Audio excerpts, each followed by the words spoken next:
महाविकास आघाडीची 288 जागांवर चर्चा झाली आहे। गेले 4 दिवस चर्चेअंती अनेक गोष्टी मार्गी। 288 जागांचं जागा वाटप शांततेमध्ये पार पडेल, संजय राऊत यांची प्रतिक्रिया। पुढील 2 दिवसात केंद्रीय गृहमंत्री अमित शहांसोबत राज्यातल्या महायुतीच्या नेत्यांची बैठक। राष्ट्रवादी प्रदेशाध्यक्ष सुनील तटकरे यांची माहिती।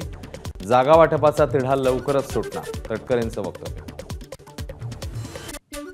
विधानसभा निवडणुकीच्या पार्श्वभूमीवर महायुतीतल्या तिन्ही पक्षांच्या मॅरेथॉन बैठका सुरू। शिवसेनेला कमीत कमी 100 आणि जास्तीत जास्त 121 जागा हव्या आहेत। सप्टेंबर अखेरपर्यंत तिढा सोडवण्याचा महायुतीचा प्रयत्न। राज्याचा मुख्यमंत्री बदलायचा आहे, मुख्यमंत्री मवियाचाच होणार, संजय राऊतांना विश्वास। देवेंद्र फडणवीसांनी केव्हाच मैदान सोडलंय, फडणवीस मनाने हरले आहेत, संजय राऊत यांची टीका। विधानसभा निवडणुकीसाठी प्रकाश आंबेडकरांकडून काही जागांवरचे उमेदवार जाहीर। 11 उमेदवारांची यादी जाहीर। तृतीयपंथी उमेदवारासह वंजारी लिंगायत समाजालाही वंचितकडून उमेदवारी। राज्यामध्ये धार्मिक राजकारण करण्याचा प्रयत्न सुरू। मशीद पाडायची की नाही याचं आश्वासन सर्वोच्च न्यायालयाला दिल्यानंतरही नोटीस येत आहेत, प्रकाश आंबेडकरांची टीका।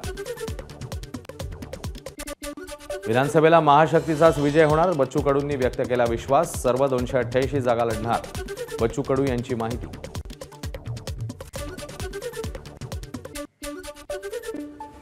राज्यामध्ये 10 ऑक्टोबर नंतर आचारसंहिता लागण्याची शक्यता आहे। हरियाणा जम्मू काश्मीरच्या निवडणुकीचा निकाल जाहीर झाल्यावर लगेचच महाराष्ट्राच्या निवडणुकीची घोषणा होण्याची शक्यता।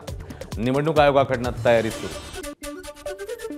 पुणे मुंबई आणि अहमदनगर रस्त्यावरचे खड्डे 3 महिन्याच्या आत बुजवले नाहीत तर हे दोन्ही रस्ते राज्य सरकारकडून काढून घेणार, केंद्रीय मंत्री नितीन गडकरी यांचा इशारा। मुंबई पुणे जुना हायवे आणि कल्याणनगर रस्ते राज्य सरकारच्या ताब्यात, पण शिव्या मला पडतात, गडकरींचं वक्तव्य।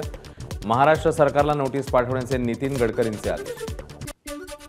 श्रीवर्धनमधील हॉटेल व्यावसायिकांसोबत अजित पवारांचा संवाद। नवीन पर्यटन धोरण तयार करण्यात आले, 1 खिडकी प्रणाली राबवणार, उपमुख्यमंत्र्यांचं आश्वासन।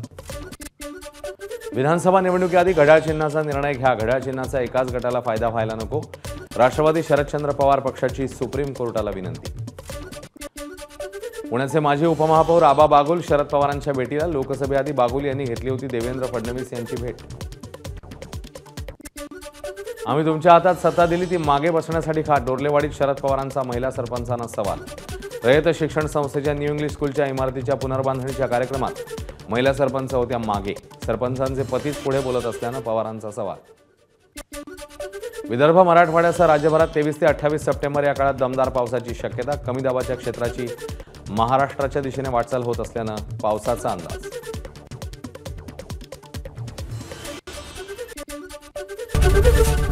एबीपी माझा, उघडा डोळे बघा नीट।